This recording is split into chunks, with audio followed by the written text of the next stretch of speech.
ओम शांति। 14 सितंबर 2024। बाबा के महावाक्य। मीठे बच्चे, बाप की श्रीमत पर चलकर अपना श्रृंगार करो।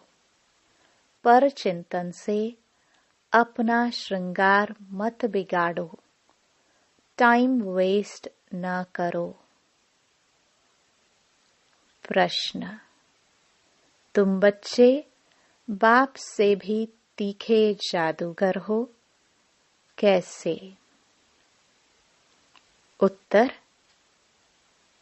यहाँ बैठे बैठे तुम इन लक्ष्मी नारायण जैसा अपना श्रृंगार कर रहे हो। यहाँ बैठे अपने आप को चेंज कर रहे हो। यह भी जादूगरी है। सिर्फ अलफ को याद करने से तुम्हारा श्रृंगार हो जाता है। कोई हाथ पांव चलाने की भी बात नहीं, सिर्फ विचार की बात है। योग से तुम साफ, स्वच्छ और शोभनीक बन जाते हो। तुम्हारी आत्मा और शरीर कंचन बन जाता है। यह भी कमाल है ना? ओम शांति।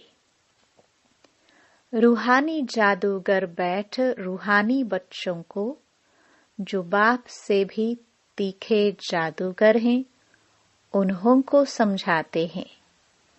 तुम यहाँ क्या कर रहे हो?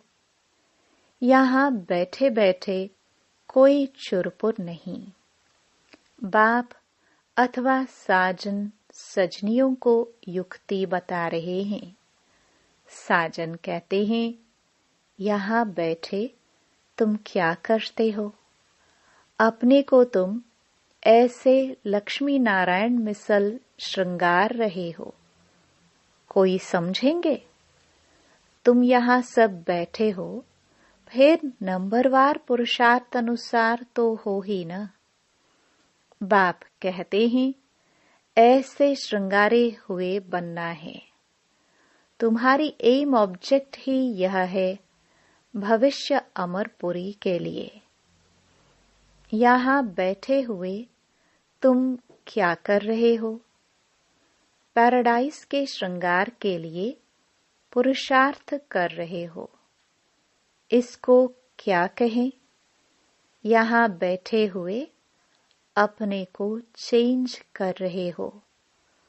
उठते बैठते चलते बाप ने एक मन मनाभव की चाबी दे दी है।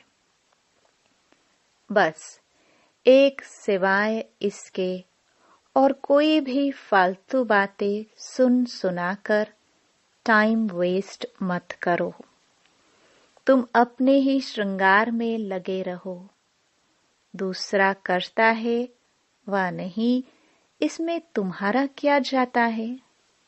तुम अपने पुरुषार्थ में रहो। कितनी समझ की बातें हैं। कोई नया सुनेगा तो जरूर वंडर खाएगा। तुम्हारे में कोई तो अपना श्रृंगार कर रहे हैं, कोई तो और ही बिगाड़ रहे हैं। पर चिंतन आदि में टाइम वेस्ट करते रहते हैं। बाप बच्चों को समझाते हैं, तुम सिर्फ अपने को देखो कि हम क्या कर रहे हैं। बहुत छोटी युक्ति बताई है। बस एक ही अक्षर है, मन मनाभव। तुम यहाँ बैठे हो, परंतु बुद्धि में है कि सारी सृष्टि का चक्र कैसे फिरता है। अभी फिर से हम विश्व का श्रृंगार कर रहे हैं। तुम कितने पद्मा पदम भाग्यशाली हो। यहाँ बैठे बैठे तुम कितना कार्य करते हो। कोई हाथ पांव तो चलाने की बात ही नहीं है। सिर्फ विचार की बात है। तुम कहेंगे हम यहाँ बैठे ऊंच ते ऊंच विश्व का श्रृंगार कर रहे हैं। मन मनाभव का मंत्र कितना ऊंच है। इस योग से ही तुम्हारे पाप भस्म होते जाएंगे और तुम साफ बनते बनते फिर कितने शोभनीक हो जाएंगे। अभी आत्मा पतित है तो शरीर की भी हालत देखो क्या हो गई है। अब तुम्हारी आत्मा और काया कंचन बन जाएगी। यह कमाल है ना। तो ऐसा अपना श्रृंगार करना है। दैवी गुण भी धारण करने हैं। बाप सभी को एक ही रास्ता बताते हैं, अलफ बे। सिर्फ अलफ की बात है। बाप को याद करते रहो तो तुम्हारे श्रृंगार सारा बदल जाएगा। बाप से भी तुम बड़े जादूगर हो। तुमको युक्ति बताते हैं कि ऐसा ऐसा करने से तुम्हारा श्रृंगार बन जाएगा। अपना श्रृंगार न करने से तुम मुफ्त अपने को नुकसान पहुंचाते हो। इतना तो समझते हो हम भक्ति मार्ग में क्या क्या करते थे। सारा श्रृंगार ही बिगाड़कर क्या बन गए हो। अब एक ही अक्षर से बाप की याद से तुम्हारा श्रृंगार होता है। बच्चों को कितना अच्छी रीति समझाकर फ्रेश करते हैं। यहाँ बैठे तुम क्या करते हो? याद की यात्रा में बैठे हो। अगर कोई का ख्याल और तरफ होगा तो श्रृंगार थोड़े ही होगा। तुम श्रृंगारे हो तो फिर औरों को भी रास्ता बताना है।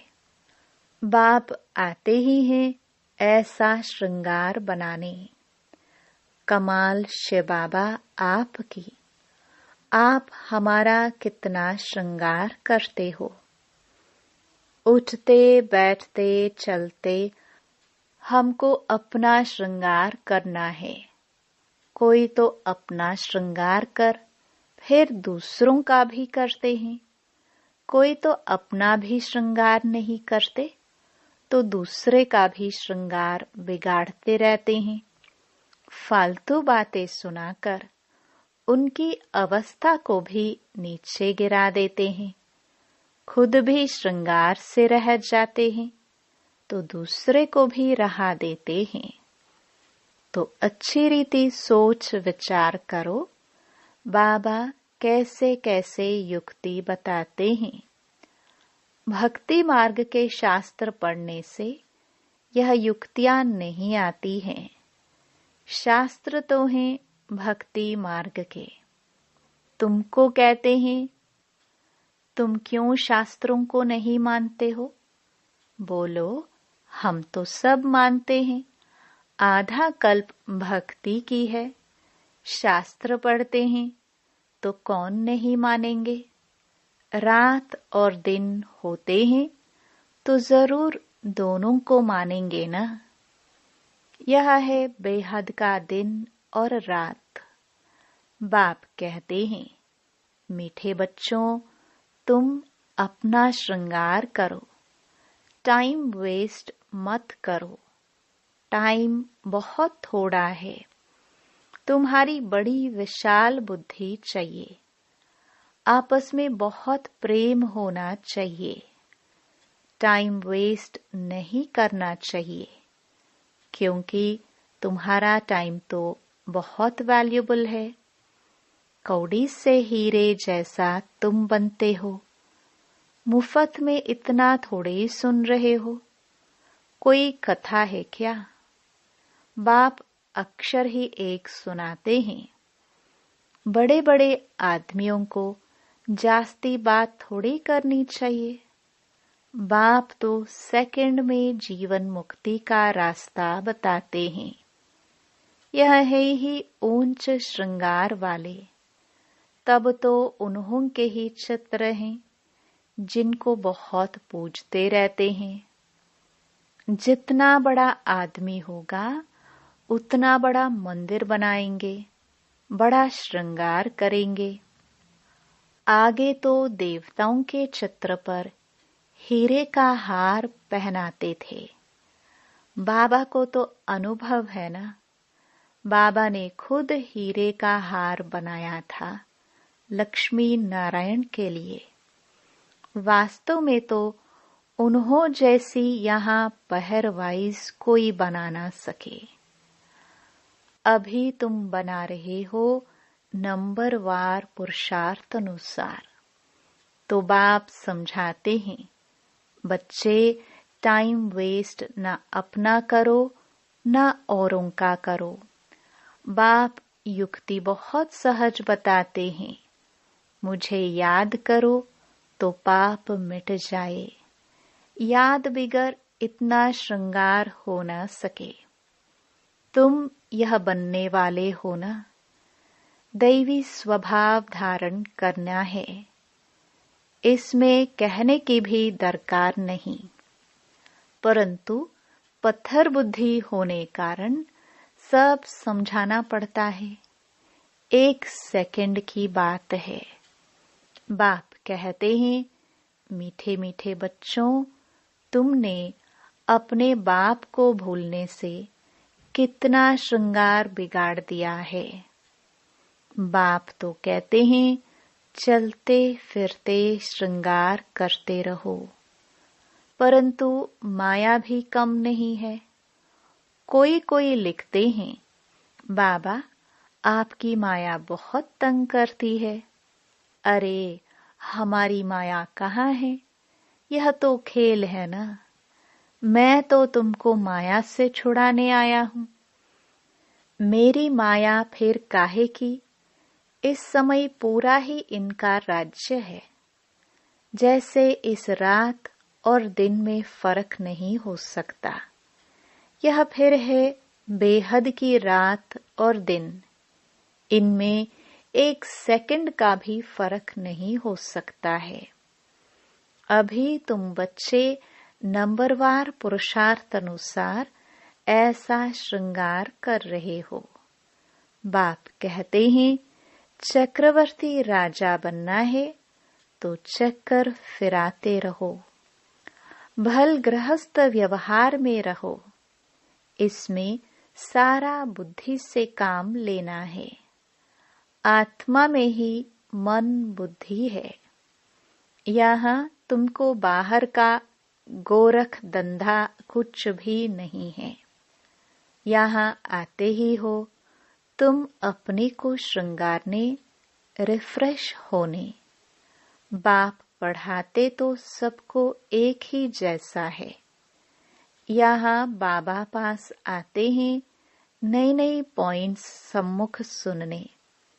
फिर घर में जाते हैं तो जो कुछ सुना है वह बाहर निकल जाता है। यहाँ से बाहर निकलने से ही झोली छांट लेते हैं।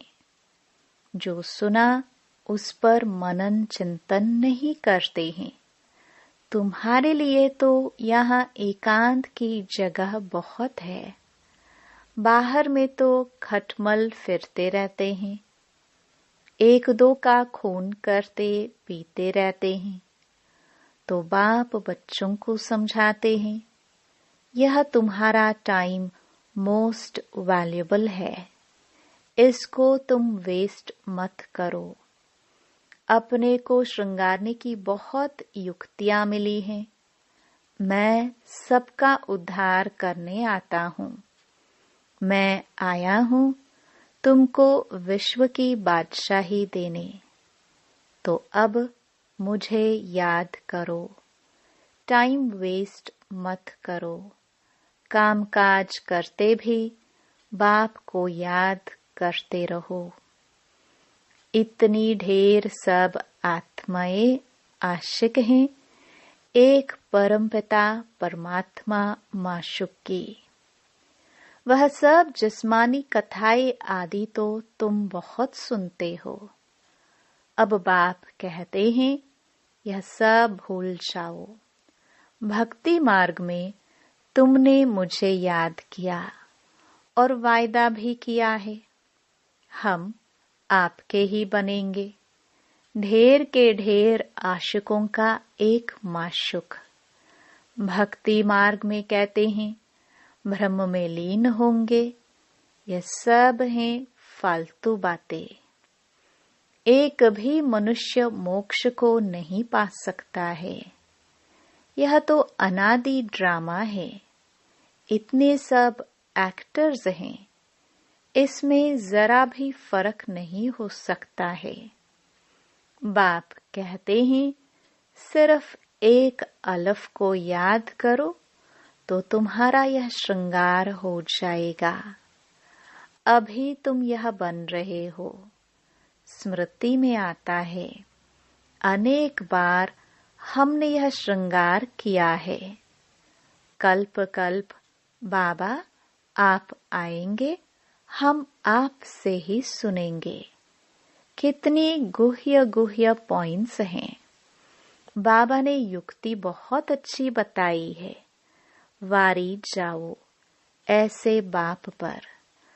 आशिक माशिक भी सब एक जैसे नहीं होते। यह तो सभी आत्माओं का एक ही माशुक है। जिस्मानी कोई बात नहीं, परंतु तुम्हें संगम युग पर ही बाप से यह युक्ति मिलती है। यहाँ भी तुम जाओ, खाओ पियो, घूमो फिरो, नौकरी करो, अपना श्रृंगार करते रहो।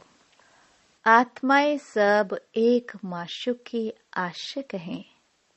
बस उनको ही याद करते रहो। कोई कोई बच्चे कहते हैं हम तो 24 घंटे याद करते रहते हैं, परंतु सदैव तो कोई कर नहीं सकते। बहुतों में बहुत 2-2.5 घंटे तक। जास्ती अगर लिखे तो बाबा मानता नहीं। दूसरे को स्मृति दिलाते नहीं तो कैसे समझे तुम याद करते हो। क्या कोई डिफिकल्ट बात है? कोई इसमें खर्चा है? कुछ भी नहीं। बस बाबा को याद करते रहो तो तुम्हारे पाप कट जाए। दैवी गुण भी धारण करने हैं। पतित कोई शांति धाम व सुख धाम में जा न सके। बाप बच्चों को कहते हैं अपने को आत्मा भाई भाई समझो। 84 जन्मों का पाठ अभी पूरा होता है। यह पुराना चोला छोड़ने का है। ड्रामा देखो कैसा बना हुआ है। तुम जानते हो नंबरवार पुरुषार्थ अनुसार। दुनिया में तो कोई कुछ भी नहीं समझते। हर एक अपने से पूछे कि हम बाप की मत पर चलते हैं। चलेंगे तो श्रृंगार भी अच्छा होगा। एक दो को उल्टी बातें सुनाकर अथवा सुनकर अपना श्रृंगार भी बिगाड़ देते हैं तो दूसरे का भी बिगाड़ देते हैं। बच्चों को तो इसी धुन में लगा रहना है कि हम ऐसे श्रृंगारधारी कैसे बने। बाकी तो जो कुछ है वह ठीक है। सिर्फ पेट के लिए रोटी आराम से मिले। वास्तव में पेट जास्ती नहीं खाता। भल तुम सन्यासी हो परंतु राजयोगी हो। न बहुत ऊंचा न नीचा। खाओ भल परंतु ज्यादा हिर न जाओ। आदत न पड़ जाए। यही एक दो को याद दिलाओ। शिव बाबा याद है, वर्षा याद है, विश्व की बादशाही का श्रृंगार याद है? विचार करो, यहाँ बैठे बैठे तुम्हारी क्या कमाई है? इस कमाई से अपार सुख मिलना है, सिर्फ याद की यात्रा से, और कोई तकलीफ नहीं। भक्ति मार्ग में मनुष्य कितने धक्के खाते हैं।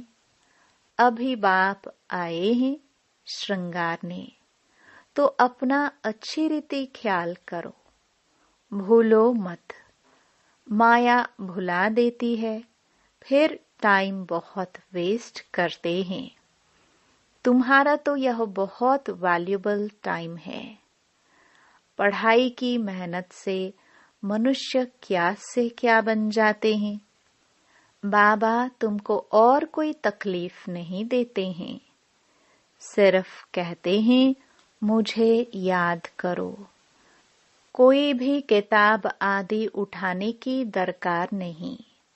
बाबा कोई किताब उठाता है क्या? बाप कहते हैं मैं आकर इस प्रजापिता ब्रह्मा द्वारा एडॉप्ट करता हूँ। प्रजापिता है ना, तो इतनी खुख वंशावली प्रजा कैसे होगी? बच्चे एडॉप्ट होते हैं, वर्षा बाप से मिलना है। बाप ब्रह्मा द्वारा एडॉप्ट करते हैं, इसलिए उनको मात पिता कहा जाता है। यह भी तुम जानते हो। बाप का आना बड़ा एक्यूरेट है। एक्यूरेट टाइम पर आते हैं, एक्यूरेट टाइम पर जाएंगे। दुनिया की बदली तो होनी ही है। अभी बाप तुम बच्चों को कितनी अकल देते हैं। बाप की मत पर चलना है। स्टूडेंट जो पढ़ते हैं वही बुद्धि में चलना है। तुम भी यह संस्कार ले जाते हो। जैसे बाप में संस्कार हैं, वैसे तुम्हारी आत्मा में भी यह संस्कार भरते हैं। फिर जब यहाँ आएंगे तो वही पाठ रिपीट होगा। नंबरवार पुरुषार्थ अनुसार आएंगे। अपने दिल से पूछो कितना पुरुषार्थ किया है अपने को श्रृंगारने का। टाइम कहाँ वेस्ट तो नहीं किया है। बाप सावधान करते हैं, वाहियात बातों में कहाँ भी टाइम न गवाओ। बाप की श्रीमत याद रखो, मनुष्य मत पर न चलो। तुमको यह पता थोड़ी था कि हम पुरानी दुनिया में हैं। बाप ने बताया है कि तुम क्या थे। इस पुरानी दुनिया में कितने अपार दुख हैं। यह भी ड्रामानुसार पाठ मिला हुआ है। ड्रामानुसार अनेकानेक विघ्न भी पड़ते हैं। बाप समझाते हैं, बच्चे यह ज्ञान और भक्ति का खेल है। वंडरफुल ड्रामा है। इतनी छोटी आत्मा में सारा पाठ अविनाशी भरा हुआ है, जो बजाती ही रहती है। अच्छा, मीठे मीठे सिखिलदे बच्चों प्रति माता पिता बाप दादा का याद प्यार और गुड मॉर्निंग। रूहानी बाप के रूहानी बच्चों को नमस्ते। धारणा के लिए मुख्य सार। पहला, दूसरी सब बातों को छोड़ इसी धुन में रहना है कि हम लक्ष्मी नारायण जैसा श्रृंगारधारी कैसे बने। दूसरा, अपने से पूछना है कि हम श्रीमत पर चलकर मन मनाभव की चाबी से अपना श्रृंगार ठीक कर रहे हैं ब उल्टी सुलटी बातें सुनकर व सुनाकर श्रृंगार बिगाड़ते तो नहीं है। स आपस में प्रेम से रहते हैं, अपना वैल्यूबल टाइम कहीं पर वेस्ट तो नहीं करते हैं। द दैवी स्वभाव धारण किया है। वरदान व्यर्थ संकल्पों के कारण को जानकर उन्हें समाप्त करने वाले समाधान स्वरूप भव। व्यर्थ संकल्प उत्पन्न होने के मुख्य दो कारण हैं, एक अभिमान और दूसरा अपमान। मेरे को कम क्यों, मेरा भी ये पद होना चाहिए, मेरे को भी आगे करना चाहिए। तो इसमें या तो अपना अपमान समझते हो या फिर अभिमान में आते हो। नाम में, मान में, शान में, आगे आने में, सेवा में अभिमान या अपमान महसूस करना, यही व्यर्थ संकल्पों का कारण है। इस कारण को जानकर निवारण करना ही समाधान स्वरूप बनना है। स्लोगन साइलेंस की शक्ति द्वारा स्वीट होम की यात्रा करना बहुत सहज है। ओम शांति।